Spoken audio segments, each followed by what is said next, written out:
नमस्कार दोस्तों, अगर आपको अधूरी कहानी पसंद आ रही है तो कृपया हमारे YouTube चैनल से जुड़े रहें। अधूरी कहानी एक काल्पनिक कथा है जिसका किसी भी वास्तविक घटना से कोई संबंध नहीं है। हम जल्द ही आपको अगले सभी एपिसोड सुनाने वाले हैं जिनमें और भी रोमांचक घटनाएं देखने को मिलेंगी। उन्हें जानने के लिए हमारे साथ जुड़े रहें और इस अद्भुत यात्रा का हिस्सा बनें। धन्यवाद। पवन की ताकतवर आवाज़ के बाद वातावरण में सन्नाटा छा गया। सूट बूट वाला आदमी पवन की आंखों में गुस्सा और चुनौती देखकर और भी भड़क गया। उसने रुखाई से कहा, तुम्हारी हिम्मत कैसे हुई मुझसे बात करने की? क्या तुम नहीं समझते कि मैं कौन हूँ? पवन ने धीमे से कहा, सर, मैं बस अपना काम कर रहा हूँ और मैंने जो कहा वह सही था। आप पैसे दिए बिना नहीं जा सकते। उसकी बातों में एक अजीब साहस था। शांताराम ने चौंक कर पवन की तरफ देखा क्योंकि उसने पहले कभी पवन को इतना आत्मविश्वास से बात करते नहीं देखा था। वह जानता था कि पवन एक गंभीर लड़का है, लेकिन उसकी इस हिम्मत ने सबको चौंका दिया। सूट बूट वाला आदमी पुनः भड़क उठा, तुम्हारे पास मुझसे बात करने का अधिकार नहीं है।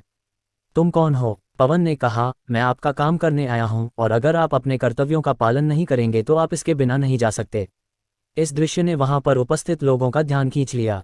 दुकानदार और कुछ ग्राहक अब पैनल की ओर इकट्ठा हो गए थे। पवन ने महसूस किया कि अब या तो उसे पीछे हटना पड़ेगा या फिर अपने विश्वास पर कायम रहना होगा। तभी अचानक एक व्यक्ति जो दुकान के कोने में खड़ा था बोल पड़ा, छोटे, तू सही कर रहा है। अपने हक के लिए खड़ा होना जरूरी है। इस हिम्मत भरे शब्दों के बाद सूट बूट वाला आदमी की आंखों में गुस्सा कम हुआ और उसने चुपचाप 200 रुपये निकालकर पवन को दिए। ठीक है, ले पैसे और मुझे रास्ता दे, उसने गुस्से में कहा। पवन ने रुपये हाथ में लिए बिना उस आदमी को देखा और कहा, भले ही आप अमीर हैं लेकिन आप इंसान होना मत भूलिए। इस पर सूट बूट वाला आदमी झल्ला कर वहां से चला गया, लेकिन पवन की हिम्मत की बात ने सबका दिल जीत लिया। धीरे धीरे लोग पवन से तारीफ करने लगे और उससे प्रेरित हो गए। उस दिन के बाद पवन ने ठान लिया कि वह अपने सपनों में और अधिक मेहनत करेगा। उसे पता था कि उसकी राह कठिन होगी, लेकिन उस अनुभव ने उसे आत्मविश्वास दिया। पवन ने न केवल काम करना जारी रखा बल्कि अपनी पढ़ाई पर भी ध्यान दिया। वह जानता था कि उसे अच्छी शिक्षा प्राप्त करनी है ताकि वह एक सफल व्यवसायी बन सके और एक दिन अपने सपनों को साकार कर सके। पवन की आत्मविश्वास भरी स्थिति ने उसे प्रेरित किया था और उसने ठान लिया कि अब वह अपने जीवन को एक नई दिशा देगा। उसने अपने दोस्त रमेश, शुभम, अंकित और मनीष से बात की और उन्हें अपने सपनों के बारे में बताया। सब ने उसका उत्साह बढ़ाया और पवन ने सोचा कि अब से वह अकेला नहीं होगा बल्कि एक टीम बनेगा। पवन और उसके दोस्तों ने मिलकर एक योजना बनाई। वे सभी मिलकर एक छोटे से बिजनेस का सपना देखने लगे। पवन की समझदारी और मेहनत के साथ वे अपने छोटे छोटे आइडियाज़ पर काम करने लगे। पहले उन्होंने अपने कॉलेज में खुद की एक स्टडी समूह बनाने का सोचा, जहां वे लोग एक दूसरे के साथ पढ़ाई कर सकें। धीरे धीरे उन्होंने अपनी सर्विस को बढ़ाया। कॉलेज के विद्यार्थियों को नोट्स और शिक्षण सामग्री उपलब्ध करवाने का विचार आया। उन्होंने प्रॉफिट में से एक अच्छा हिस्सा अपने शिक्षण सामग्रियों की गुणवत्ता पर खर्च किया, जिससे तेजी से उनके काम को बढ़ावा मिला। एक दिन पवन ने महसूस किया कि लोग इनकी सर्विस के लिए बहुत उत्सुक थे। उन्होंने कॉलेज के बाहर भी अपने काम का प्रचार करना शुरू किया, जहां उन्होंने अपने बिजनेस की मार्केटिंग की। एक समय था जब वे सभी रात रात भर पढ़ाई करते थे और दिन में काम करते थे, लेकिन उनकी कड़ी मेहनत रंग लाने लगी। कॉलेज में उनके काम की सराहना हुई और धीरे धीरे उनकी ग्राहक संख्या बढ़ी। पवन जानता था कि ये सिर्फ शुरुआत है। एक दिन पवन और उसके दोस्तों ने तय किया कि वे अपने काम को और बड़ा करेंगे। उन्होंने एक छोटी सी दुकान खोलने का विचार किया, जिसमें वे किताबें, स्टेशनरी और अन्य शैक्षिकी सामग्री बेचा करेंगे। पवन ने अपने पिता राम सिंह से वित्तीय मदद मांगी, जो उन्होंने प्लान समझने के बाद बिना किसी हिचकिचाहट के दी। राम सिंह ने अपने बेटे के सपने पर विश्वास किया और उनका समर्थन किया।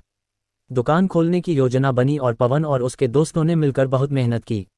उन्होंने दुकान की सजावट की और सैनिटाइजेशन का ध्यान रखा। जब दुकान खुली तो पवन ने अपने दोस्तों से कहा, हमारी मेहनत अब रंग लाने जा रही है। धीरे धीरे उनकी दुकान परिसर में मशहूर हो गई। छात्र और अभिभावक दोनों देर देर तक वहां आते और पवन द्वारा ऑर्गेनाइज की गई विशेष कक्षाएं ज्वाइन करते। पवन न केवल अपने माता पिता का सपना पूरा कर रहा था, बल्कि उसने अपने दोस्तों के लिए भी एक नई दिशा दी थी। पवन के मेहनती रवैये ने उसे न सिर्फ सफल बनाया, बल्कि अन्य छात्रों के लिए एक प्रेरणा भी बना दिया। अब वह कुछ नया करना चाहता था।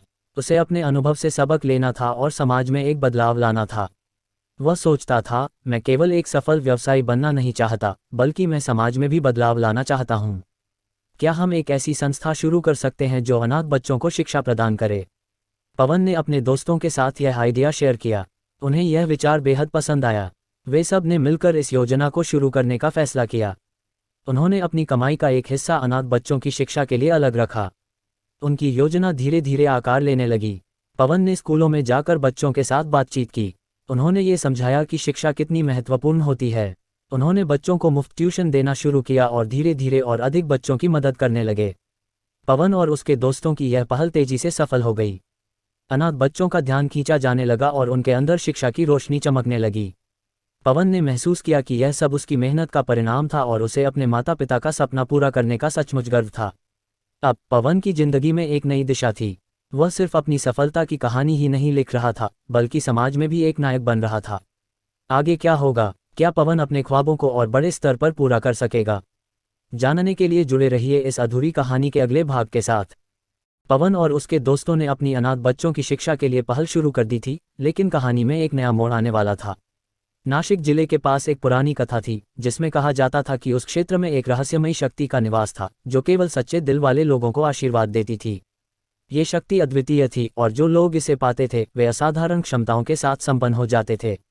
एक दिन जब पवन और उसके दोस्त अनाथ बच्चों के लिए एक विशेष ट्यूशन क्लास चला रहे थे, संगीता ने एक अलग सा अनुभव किया। उसे अचानक एक हर्षित और तेज आवाज सुनाई दी, जो उसे अद्भुत शक्तियों के बारे में बता रही थी। वह पवन को ये बताए बिना नहीं रह सकी। संगीता ने कहा, पवन, मुझे लगता है कि हमें गांव के पास वाले पुरातात्विक स्थल पर जाना चाहिए। वहां किसी जादुई शक्ति का बसेरा है जो हमें आगे बढ़ने में मदद कर सकती है। पवन ने उत्सुकता से पूछा, क्या तुम सच में ऐसा सोचती हो? ये सब क्या है? संगीता ने उत्तर दिया, हाँ, मेरी अंतःप्रज्ञा कह रही है कि यह हमें कुछ खास देगा। हमें राजवीर से भी बात करनी चाहिए। वह इस बारे में बहुत कुछ जानता है। पवन और उसके दोस्त राजवीर के पास पहुंचे, जो एक गहन ध्यान में थे। जब उन्होंने उसे अपनी बात बताई तो राजवीर ने हंसते हुए कहा, आपको अपनी सच्चाई पर विश्वास करना होगा। अगर आप सच्चे दिल से आशीर्वाद चाहते हैं तो आपको वहां जाकर अपने इरादे को स्पष्ट करना होगा। रहस्यमय स्थल की यात्रा। पवन और उसके दोस्तों ने अगले दिन पुरातात्विक स्थल की यात्रा करने का फैसला किया। उन्होंने सभी बच्चों को ट्यूशन क्लास में छोड़ दिया और अपने सामान लेकर चल पड़े। जब वे उस स्थिर पुरानी जगह पर पहुंचे तो उन्हें एक अजीब सी ऊर्जा का एहसास हुआ। वहां जाकर संगीता ने अपने मन की शक्ति का उपयोग करने की कोशिश की। उसने ध्यान लगाया और उसके चारों ओर एक हल्का सा प्रकाश फैल गया। कुछ पल बाद एक दैवीय शक्ति ने उन्हें दर्शन दिया। वह शक्ति एक सुस्त स्वर में बोली, तुम्हें अपने सपनों को साकार करने के लिए संघर्ष करना होगा। मैं तुम्हें आशीर्वाद देती हूँ, लेकिन उसके साथ कुछ चुनौतियां आएंगी। ये सुनकर पवन और उसके दोस्त चिंतित हो गए। फिर शक्ति ने कहा, तमाम चुनौतियों के बीच विश्वास और एकता से तुम अपनी मंजिल पर पहुंचोगे। जादुई शक्तियां और चुनौतियां। पवन को इस अनुभव के बाद अद्भुत शक्तियां प्राप्त हुईं। उसके अंदर एक नेतृत्व की भावना जागृत हुई और उसकी दूरदर्शिता बढ़ गई। संगीता ने अपने मन की शक्ति से अन्य लोगों की भावनाओं को समझना शुरू किया, जिससे उन्होंने और खिलाड़ियों के बीच सामंजस्य स्थापित किया। लेकिन जादुई शक्तियों के साथ चुनौतियां भी आईं। पवन और उसके दोस्तों को पता चला कि कुछ रहस्यमय शक्तियां थीं जो उनके सामर्थ्य को चुनौती देना चाहती थीं। एक दिन जब वे अपने ट्यूशन क्लास में थे, अचानक एक असाधारण संख्याबद्ध अंधेरा उनके ऊपर छा गया। यह एक प्रतिकूल शक्ति थी जो दरअसल किसी और ही उद्देश्य से वहां आई थी। अंधेरे में एक छाया गूंज उठी, तुम लोग ये क्या कर रहे हो? तुम सिर्फ अनाथ बच्चों की मदद नहीं कर सकते। तुम्हारी यह जिद तुम्हें सिर्फ खतरे में डालेगी। पवन ने निर्भीकता से कहा, हम अपने सपनों को पूरा करने के लिए सच्चे दिल से प्रयास कर रहे हैं। हम रुकने वाले नहीं हैं। उस छाया ने हंसते हुए कहा, तुम सोचते हो कि तुम्हारी जादुई शक्तियां तुम्हें सब कुछ दे देंगी? तुम्हें बहुत कुछ खोना पड़ेगा। संगीता ने समझाया, हमें अपनी ताकत पर विश्वास करना होगा और एकजुट रहना होगा। अगर हम एक साथ होंगे तो हम किसी भी चुनौती का सामना कर सकते हैं। इस पर पवन ने कहा, हम डरते नहीं हैं। हम साथ हैं और सच्चाई का अनुसरण करेंगे। हम अपने सपनों को पूरा करेंगे, चाहे जो हो। अंधेरे में एक हल्की किरण चमकी और उस छाया ने कहा, ठीक है, देखना होगा कि तुम कैसे अपने इरादों पर खरा उतरते हो। उस रात पवन और उसके दोस्तों ने एकजुट होकर निर्णय किया कि वे न केवल अपनी शिक्षा को आगे बढ़ाएंगे बल्कि समाज के लिए भी प्रेरणा का स्रोत बनेंगे। पवन ने अपने दोस्तों के साथ मिलकर योजना बनाई कि वे अब उन अनाथ बच्चों के लिए एक नया प्रोग्राम तैयार करेंगे। वह एक ऐसा प्रोग्राम होगा जिसमें न केवल पढ़ाई होगी बल्कि बच्चों को अपनी प्रतिभा दिखाने का मौका भी मिलेगा। संगीता ने अपने मन की शक्तियों का प्रयोग करते हुए सभी बच्चों की छिपी प्रतिभाओं को जानने की कोशिश की। उसने सीता में एक अनोखी अविश्वसनीय क्षमता को खोजा, वह संगीत में बहुत अच्छी थी। संगीत में सीता की प्रतिभा देखकर पवन और उसके दोस्त उत्साहित हो गए। उन्होंने तय किया कि वे सीता को गायकी के लिए एक मंच प्रदान करेंगे। धीरे धीरे उनका ये प्रोग्राम पूरे शहर में फैलने लगा। लोग इस नेक काम में जुड़ने लगे और उन्होंने अपने अपने तरीके से मदद की। कई महीनों की मेहनत के बाद पवन ने एक बड़ा इवेंट आयोजित किया जिसमें उनके प्रोग्राम के सभी बच्चे हिस्सा लेंगे। ये कार्यक्रम नासिक में बहुत चर्चित हुआ। शहर वाले और स्थानीय नेता इसे देखकर प्रभावित हुए।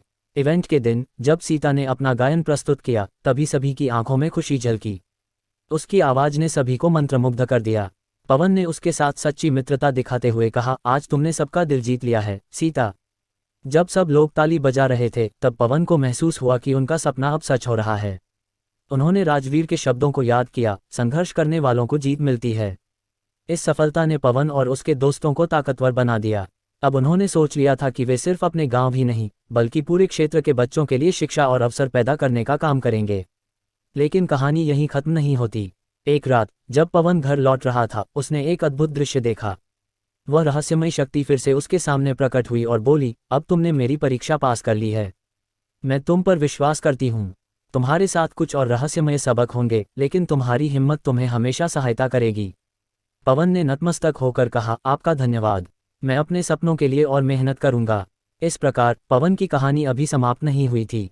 आगे आने वाले समय में उसे और भी चुनौतीपूर्ण परिस्थितियों का सामना करना था, लेकिन उसने एक बात जान ली थी, सच्ची मेहनत और एकजुटता के माध्यम से कोई भी सपना सच हो सकता है। आगे की कहानी में और भी रोमांचक मोड़ आने वाले थे। क्या पवन अपनी शक्तियों का सही उपयोग कर पाएगा? क्या वह अपने उद्देश्य में सफल रहेगा? जानने के लिए जुड़े रहिए इस अधूरी कहानी के अगले भाग के साथ।